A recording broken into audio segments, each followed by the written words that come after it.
I feel a sneeze coming. It's not coming out though.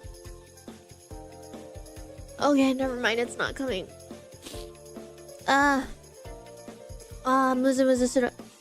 Okay. Because of that, because of this fudging cat. A new friend, a 500. Excuse me.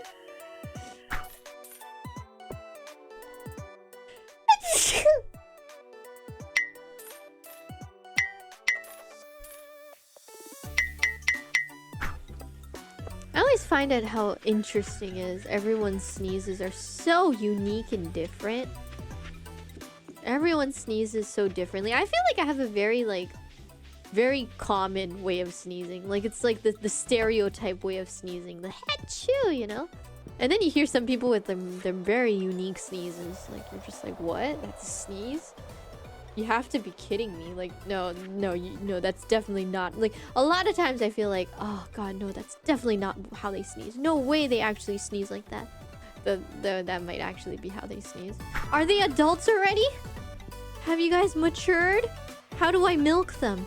Tell me, how do I milk you? Excuse me.